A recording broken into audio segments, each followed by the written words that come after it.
Welcome back to the Politics with Paul podcast, your home for nonpartisan discussion of political science and civics. I am your host, Paul Rader. Today tackles the question, is America really on the decline? In pretty much every point in human history, and not just in America, you hear laments about how society is going down the tubes, that everything is becoming worse, and it's very common to hear rhetoric in American politics and political discourse that the country is getting worse. And that belief can take a lot of different forms. But while it's not a new sentiment, it does feel like this pessimism is increasing.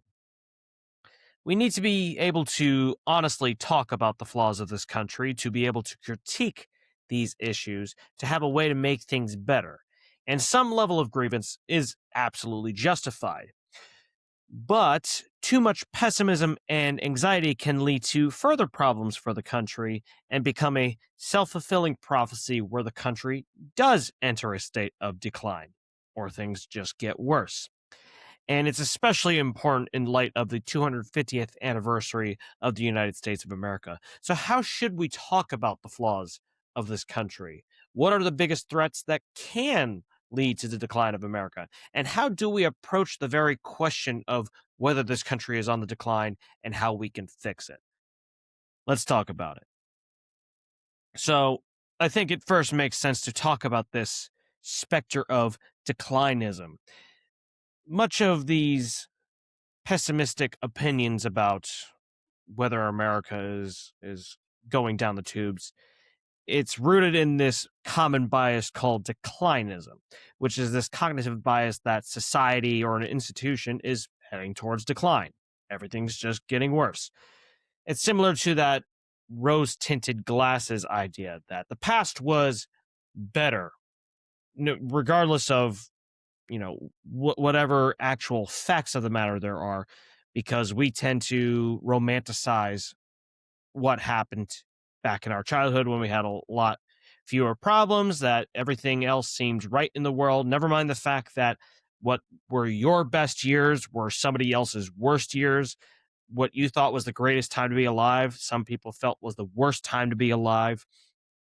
And sometimes we don't really have that level of self-awareness to think about that. I mean, sometimes it happens to me. I think about late 90s, early 2000s to mid 2000s when I was growing up, and some aspects of that I thought were really cool, and some things have gotten worse. And to some extent, I do legitimately believe that. But I'm also talking about an era when I was a kid and I had a lot fewer responsibilities. It's something that we all do. And so this bias has existed for arguably all of human history. You can look in some very old, hundreds of years old documents and see something along the lines of, kids these days are just ruining everything. Why is everything changing? Everything sucks now. But the actual coining of the term declinism is often traced back to German historian Oswald Spengler in his book, The Decline of the West, which basically speculates that the decline of every civilization is inevitable. And there are some other types of biases that work in tandem with declinism, things like rosy retrospection, which we basically just talked about, the tendency to remember the past more fondly and think times back then were more positive than they actually were, and that they were better than they are now. It's also, there's this negativity bias. We are wired to dwell more on negative experiences versus the positive experiences, though it's more so looking at the present day. But we're constantly looking for threats, and the negative stands out more in our minds than the positive does. And then there's confirmation bias, where we seek information that confirms pre-existing beliefs. So if we think that things are on the decline now, we tend to look for all those reasons why things are on the decline now and push aside things that say, well, you know what, might not actually be as bad as we think it is. And this declinism permeates so much of our political discourse, really just discourse in general, but especially how we talk about politics, and especially in these terms, or these times, of heightened polarization. And surprise, Our political views can greatly influence our belief in whether America is in decline, whether we think we're entering this golden age where America is going to be the best it's ever been, or we think it's going the complete opposite direction and it's going to be the worst that it's ever been, or at least one of the worst it's ever been. And people's opinions on this can completely turn on a dime, and suddenly somebody thinks everything is hunky-dory. And conveniently, a lot of times those change when a new person is elected from a different party, and the people who are on the one party who had the office of president and maybe Congress thought, oh, everything is fantastic, and then all of a sudden there's a new person in charge, a new party in charge, and all of a sudden those people think everything sucks, and the people who used to think everything sucks now think everything is going to be great. Conveniently, partisan support or opposition of the current president or party in power can drive a lot of this belief in declinism. And there's a bunch of ways that this tandem of partisan bias and declinism can manifest together, but we only have time to highlight several of them. So a few of the ones that I want to highlight are political ads and messaging, the harnessing of fear in voting, which has some relation to that first bullet point, and then pulling questions on whether people believe the country is heading in the right direction or the wrong direction. And so in these political ads and messaging, you often see, even though they don't actually use the word declinism, they might even not even use the word decline, they still have something along those lines with these scare tactics that people use. Either the depending on who the ads are for, might say that current office holders are ushering in the decline of America, and the only way to stop them and their evil agenda is to conveniently elect the people that we like. Or if you are in power, you would say that these challengers are going to usher in the decline of America if they took over. That all these terrible things are going to happen, that people are going to die, that people are going to lose their jobs, regardless of the validity of those concerns. It's mostly rooted in political biases and the fact that these people really want to win at all costs. And so it's why people tend to see predominantly negative ad campaigns. But even though we all say that we really hate negative political ads and that we wish we didn't see so many of them and that we wish people were more positive, it can be hard to define exactly in terms of legal rules or anything like that what exactly makes a negative campaign ad. If you really were going to try to change things to say, hey, we can't have negative campaign ads. It's kind of one of those things where you know negative ads when you see them, but how to actually define it in law or discussion can sometimes be a little bit challenging. And also, even though we say we hate negative campaign ads, they're the things that we respond most to. If we didn't respond as much to them, then campaigns would run them a lot less. But the problem is they are very effective. Then there's also this tendency of fear in voting, and in a related note, incumbency bias. Fear is the most powerful motivating emotion in voting. We want to prevent threats to ourselves, and sometimes it's even more powerful, a lot of times it's more powerful than anger is, although those two can often do work side by side. And it's not always fear that drives who people vote for, because some people, if they're going to vote, they are only going to vote for one person anyways, but it can drive people as to whether they vote at all. So somebody might have been staying home because they just didn't feel enthused or interested in any of the candidates, but this one particular tactic by this one campaign really lit a fire under this voter because they were so scared about what would happen if this other person won that they thought, you know what, I have to go vote. And then, of course, the most partisan voters who are already going to vote anyways, they respond very much to fear tactics, and they engage in fear tactics a lot of the time, saying how if we don't vote for our candidate, that everything is going to go down the gutter. And on a related note, you see incumbents often win at rates of 85% or more, especially in Congress. And part of that is that fear of the unknown, because we might not necessarily like everything that the incumbent is doing, but unless we really don't like what the incumbent is doing, we're probably not going to vote for somebody that we don't know, because a lot of times that challenger is much lesser known than that incumbent is. And how can we say that this person is better if we don't really know enough about them? But for a lot of people, they have to be so fearful that the incumbent is going to further ruin things that it drives them to vote for something new. And what's declinism's role in all this? Well, you're driven to vote by fear because you are worried that the option you don't vote for would cause a decline, whether it's in that district, whether it's in the state, whether it's in the whole country. We also tend to like our member of Congress, but think the rest of Congress sucks, which highlights the Feno paradox, where we basically think the problems of Congress are not at the fault of our particular congressperson. So it's the rest of Congress that's driving this decline. And so, even though it doesn't necessarily explicitly come up, this role of declinism in this tendency of fear, it is there. We fear what this other person could do if we don't get out and vote. And then lastly, there's this polling question that you'll often see is called right direction, or it asks, would you say things in this country today are generally headed in the right direction or the wrong direction? Might be a little bit of tweaks in how that question is worded, but that's generally how it's stated. And whenever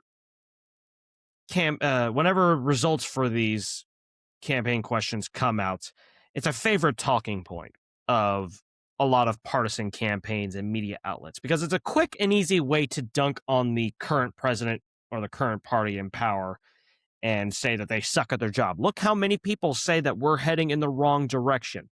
And conveniently, the president and the party in power typically don't showcase those polls unless they can find one that happens to say, oh, actually, all these people say we're heading in the right direction. But a lot of times, those are not reputable polls. Because here's the kicker. It's virtually always a majority of people that say we are headed in the wrong direction. Does not matter the party in power, does not matter presidential approval, does not matter the economic situation. Almost every single time that question is asked, at least for reputable national polls, people say that we are headed in the wrong direction.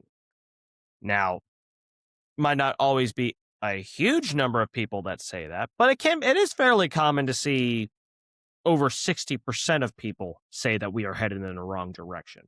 But conveniently, belief in that right and wrong direction of the country is often driven by partisanship and polarization, because usually people will say that it's the right direction if it's their president in power or their party in power. And if it's not their president or party in power, then they'll say that things are heading in the wrong direction. Republicans loved using these polls against Joe Biden when he was in office, and now Democrats love using it now that Donald Trump is back in the White House. Now, what's declinism's role in all this? Well, the fact that the wrong direction sentiment is virtually always a majority is a clear indication of the bias of declinism, because we tend to have this idea that everything is going in decline, especially if it's not the people that we like who are in charge. But all that said, these biases do not mean that pessimism is inherently wrong or that we can't think negatively about something that's happening. That is not at all what I'm trying to say. And the quote unquote toxic positivity is not the answer either, where you just can't say anything bad about what's happening right now. That's ridiculous. We just have to be careful with how our perspectives skew reality, how we can be manipulated by political movers and shakers, and whether we are on the same page as to what we are talking about when we say, is America in decline? Because when we say America's in decline, what exactly about it are we saying is in decline. It's very easy to just say, oh, the country is just it's getting worse and worse. Whether that's true or not, it's very easy to say that. But what exactly is declining? Is it society in general? Is it economics, relationships, our abilities to talk to each other, morals, democratic ideals? Because you could find 5 different people that agree that America is declining, but they give different answers as to what parts of America are declining that they're talking about and why. I think in most cases, people typically mean society in general, morality, and democratic ideals. Because we can be in decline in some ways, but not in others. Maybe economics are doing fine, but we're sliding back when it comes to democratic ideals and the ability to say our piece, our freedom of speech. There's a difference between saying certain aspects of America are declining and that the nation in general is in decline. Because personally, I would argue the following things are declining. And this is not a comprehensive list, and some people may have disagreements with this list, and that's not necessarily wrong. Yes, obviously I have my opinion, but I'm not going to say people are inherently wrong because they disagreed with me. But there are a lot of things that you can very much argue are in decline in this country. And even then, only possibly in certain aspects. But again, there's some you can it's important to discuss these things as to whether things are declining as much as we think they are. But our understanding of civics and even basic political knowledge, I mean, how many times have we seen civics questions about basic things like what are the 3 branches of government, and people don't know them.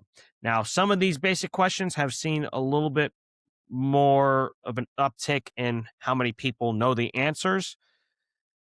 3 branches of government being executive, legislative, and judicial, or who their local elected congressperson is. But a lot of those things are not nearly as well known as they should be. The ability to have honest conversations with people across the political aisle.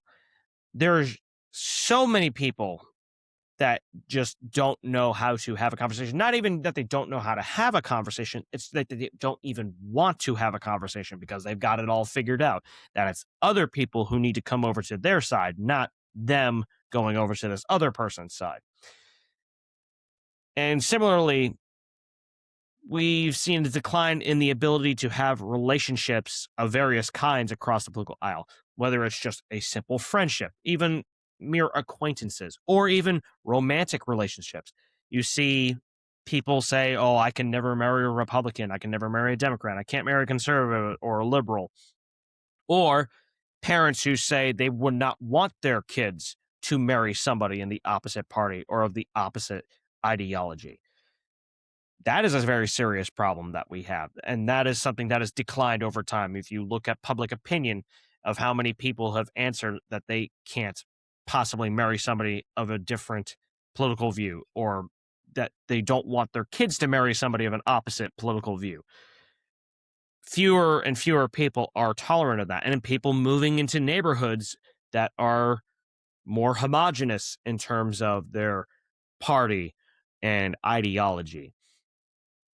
There's a disturbing lack of self-awareness and ability to reevaluate our political beliefs. So many people think that they've figured everything out, that they don't need anybody to challenge their views, and that they're just going to go to their specific trusted source for news, however, quotation marks around the word news in that regard. But they can't possibly fathom that they might have something wrong. Even though if you would question them about that, they would say, oh, yeah, sure, I could have something wrong. Well, sometimes they might, but their actions say otherwise. And then in a similar vein, quality, unbiased media coverage of political topics has gone down. You've seen this fragmentation of mass media where there's a greater prevalence of echo chambers that tell you how smart you are because you have the correct opinion about things all the time. There's too much one-party rule in certain areas of the U.S. There are some states that no matter what you do, if you are not the party in power or you're not the majority party, you are not going to compete. Places like California and Maryland, it's extraordinarily difficult for a Republican to compete in those. Or places like Wyoming and Texas, where it's very difficult to compete if you're a Democrat. Now, there can be some fluctuations in that, but in a lot of cases, you are just not going to compete if you are not that majority party.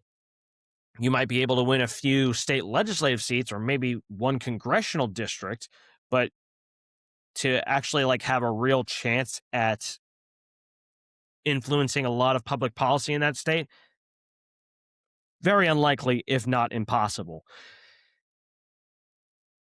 And then there's, in a similar vein, increasing voting by the party line, where Republicans just will not vote for anybody that's a Democrat, and Democrats just will not vote for anybody that's a Republican. And there's just this unwillingness to hold our quote unquote our team accountable because we cannot we our identity comes too much from who we support politically, and we cannot tolerate anybody from quote unquote the outside we can't tolerate them criticizing people that we support because then we take it as a threat to ourselves. And so I think there are plenty of things that you can argue are declining. Some people might disagree on those fronts, and that's fine. But the overall idea that we are a nation in decline, that is a different question than saying, are these particular aspects in decline? Because we can be skeptical of the idea that we are a nation in decline while still recognizing that there are imminent threats to the nation or that we have serious problems right now. Whether we agree that America is on the decline as a whole, there are always going to be threats. And each of these threats can lead to decline and can, funny enough, also be caused by declinist thought, can have this reciprocal effect where we think things are in decline, and so these problems become worse. And then when these problems become worse, it makes us think more in a declinist manner.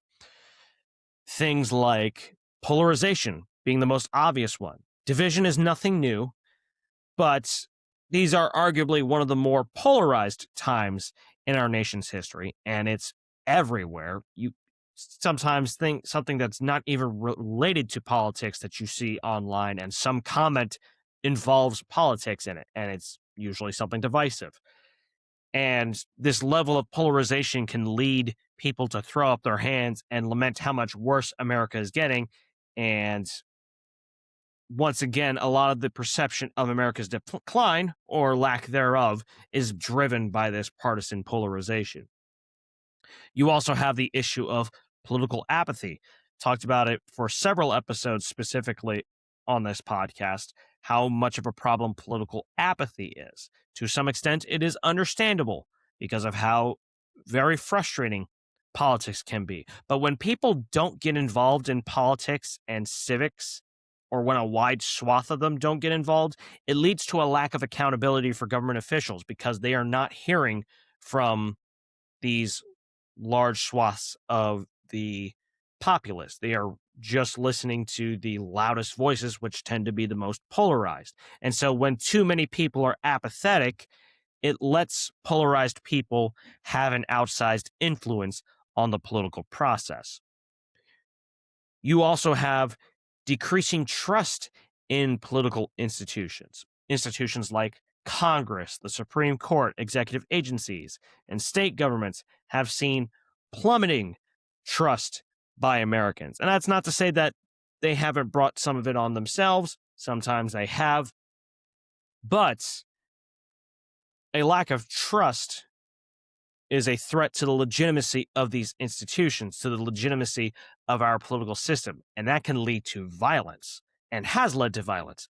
And it can lead to further polarization because if we only trust these institutions when people we support are in them, then that's not very democratic. That means we just want people who think like us to run the show and only care about what we think instead of what the citizenry as a whole thinks.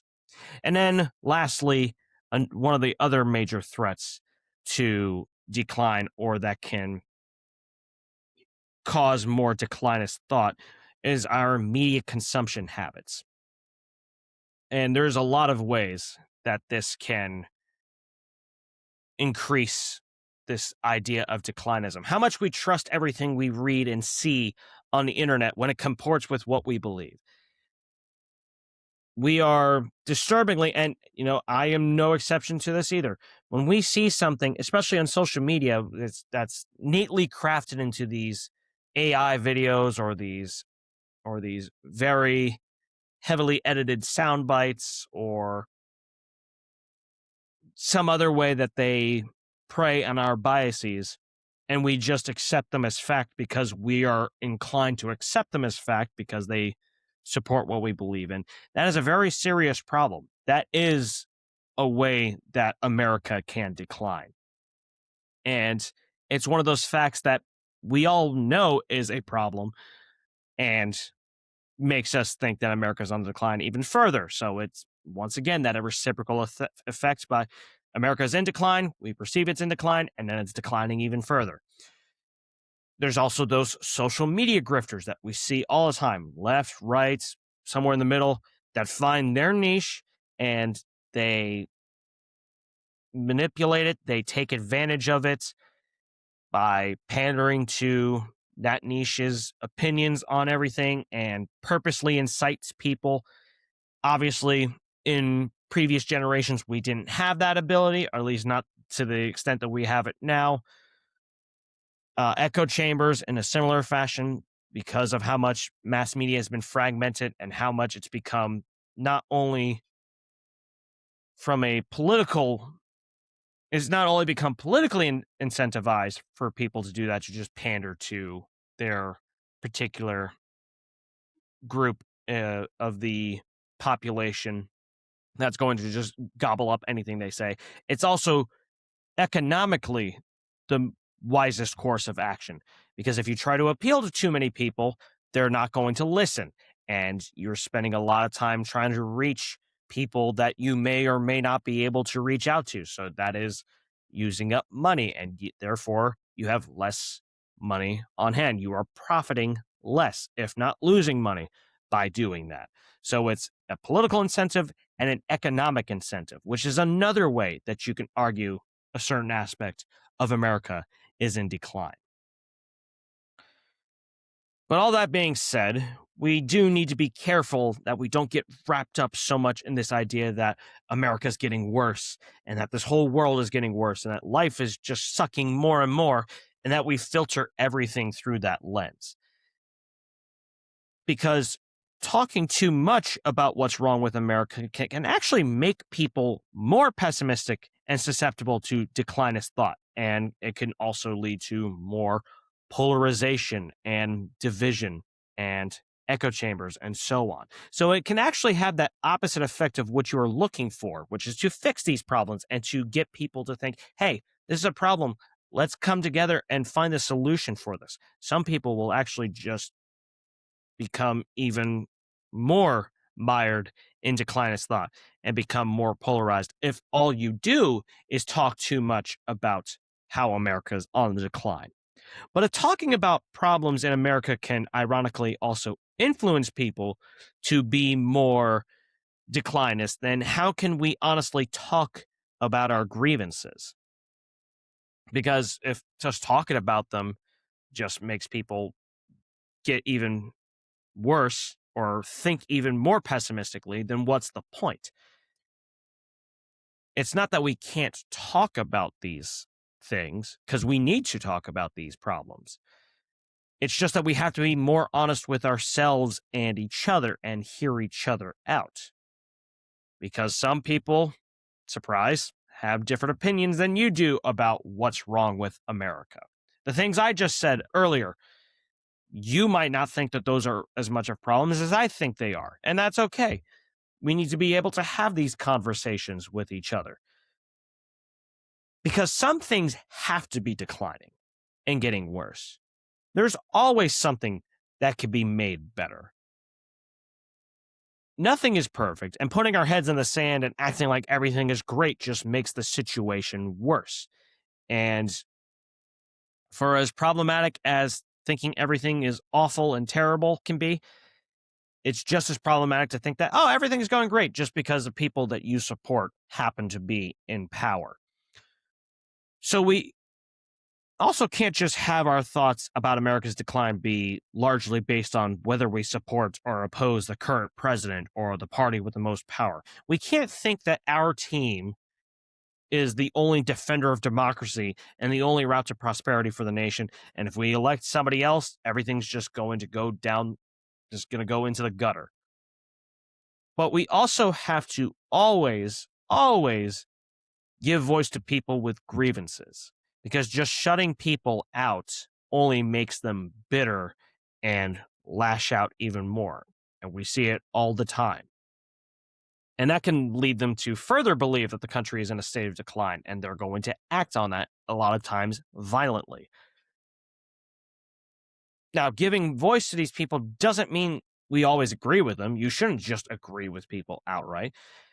And it doesn't mean that you can't push back, because there are some opinions that really deserve to be pushed back on, especially very bigoted ones. But you can't just silence them either. They need to be educated on why said bigotry is not okay, why it's wrong. But even if it's not bigotry, no matter how much you don't support what they believe, if you're just going to try to suppress what they think, then when they get in power, they're going to try to suppress you. We can't just pick and choose whose freedom of speech we are protecting, especially when it's just based on whether we agree with them or not. We can have grievances about current and coming issues without thinking everything is just going down the drain. And even if we believe the country is declining, we must take care not to be too mired in those feelings, or else we become too pessimistic and we lose hope and become disengaged. Just look at how many would-be voters cope with politics. Instead of going to vote, they just sit at home because they're just tired of it. They don't know where to turn. They just think that everything is, that they can't have any sort of impact. Their political efficacy is low. They think they can't understand politics, that they can't make a positive impact on politics. And so they think, why bother? And if we really think that we are in that serious a decline, then how can we believe that things can get better? What's even the point of fighting for what we believe in if we think that, well, the country's just declining anyways? I say these things as much for anybody out there who will listen, and thank you very much for those of you who do listen. But I don't just say it for you. I also say it for myself. Because believe it or not, despite all the things I've said here, I'm often a pessimist. And not just from a political standpoint. I often am very pessimistic personally, too. And I've become more of one as I've gotten older, which I guess is a fairly common thing as people get older. So I'm not saying all these things to rag on other people's declinist thoughts and think, oh, well, you're just dumb, or you're just too pessimistic. You need to think more positively. Just telling people to think positively is not helpful. It doesn't actually lead them to thinking more positively. Believe me, I know. That's because people told me that before too. So I definitely don't just tell other people to think more positively too. You got to give people a reason to think positively. tell them why things can become better. Because I'm not even necessarily saying that some aspects of America aren't declining, because I certainly would not say that. In fact, I just told you some things that I personally think are on the decline in America. And I try not to talk too much about personal opinions, but I don't think there is any way at any point in time that you can look at everything in America, or the rest of the world for that matter, and say everything is going smoothly. There's always going to be something wrong. And that's not inherently pessimist, and it's not inherently against optimism. You are just recognizing that when human beings get involved in something, something's going to go wrong. It doesn't mean everything's going wrong, or that the end is imminent, or that civilization is going to collapse at any moment. But we do have to recognize our tendency towards declinist thought and how that can severely skew our perceptions of everything. For all of America's flaws, we have a unique capacity to reverse problematic trends and make things better. For example, many states allow for citizen-initiated ballot measures so that people can almost basically, the citizens make their own laws. Now, of course, you still need to vote on it in the ensuing election, but citizens do still have some power to make laws themselves. Now, some state governments have tried to manipulate that system for their own gain, but it is one of those direct democracy methods that we do have. And not every state has it, but a lot of states do. And for 250 years, we have improved in various ways. We have, in a lot of respects, more accessible government. We've extended voting rights to racial minorities and women. We've eliminated slavery and most of the vestiges of Jim Crow. You can't say that racism is completely eliminated because that's just not true. We've had integration of schools. We have easier ways to research information than at any point in human history, though there's still a lot of room for improvement in that regard, both in terms of who's providing that information and those of us who are consuming that information. But you also have to think about how in basically every point in America's history, especially in the last 15 to 20 years, but pretty much every point in history, there's been a sizable proportion of the populace that thinks that America's getting worse and that if we don't turn it around soon, that the end is nigh. And 250 years on, that hasn't quite happened yet. No, nothing lasts forever, but we have demonstrated an incredible capacity to improve things. And there's still a lot that can be improved, but it is very worthwhile work. And if we fall too much into this trap of declinist thought, it really hinders our ability to do those things because we start to think, well, what's the point of all of this? We're not going to fix anything, or that we can't fix enough things to make things better. So to quote the two presidents held as standard bearers for our two major parties, because I don't want to just quote one party's president and not another's, but I think they are very relevant to this discussion. And on the Democratic side, Franklin Roosevelt once said that the only limit to our realization of tomorrow will be our doubts of today. And then on the Republican side, Ronald Reagan said that freedom is never more than one generation away from extinction. Because we have to constantly fight for our freedoms and fight to make America a better place than it's ever been. It's not easy work, and it's not an upward trajectory. Sometimes it's ups and downs, but at the same time, there is a lot of good in this country, despite all its many flaws. And we're a flawed people, but here we are 250 years later, still finding a way to, for the most part, get along and improve things. There's a lot that needs to improve, but as we've shown time and time again, we are capable of doing so as long as we actually give voice to other people that don't necessarily agree with our opinions, because we don't have everything figured out, and sometimes they'll have ideas that you never considered and might come up with a better fix to what's ailing America than you thought you ever would. It's not that decline can't happen in this country, because it most certainly can. And certain aspects have declined. But we can prepare against it so that it doesn't happen further, or we can fix it when it does happen. And so, my challenge, not just to you, but to myself, is to just be careful with this assumption that America is on the decline and that we can't fix anything. But also, not just that.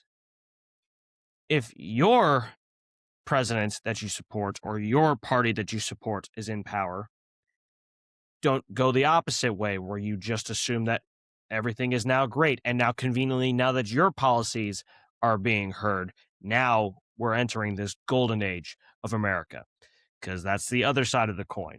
Declinist thought can be incredibly problematic, but not entertaining the idea that things could be getting worse is just as bad, and perhaps even more so. So I think we need to have a more honest appraisal, or try to more honestly appraise what's going on in this nation, how our biases are affecting things, how our tendency towards negativity affects how we see things. I don't believe that America is on the decline as a whole. There's definitely a lot of things that could be better, and there's definitely a lot of things that are getting worse. But there's a lot of good in this country, and there's a lot of good people in this country. And when we want to go look for those things, we can find them, and we can make things better.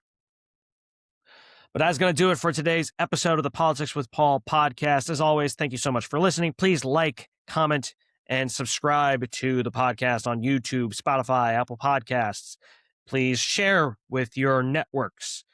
And my links in the show notes: Facebook, LinkedIn, website, medium.com profile where I write on politics from time to time. My 5-day educational email course about how we can more effectively mitigate polarization in this country, because sometimes we can actually accidentally make it worse, even though we're not trying to. And my book on Amazon. It's on ebook and paperback format on independence in politics. So that is going to wrap things up here. So once again, thank you so much for listening, and we'll see you next time.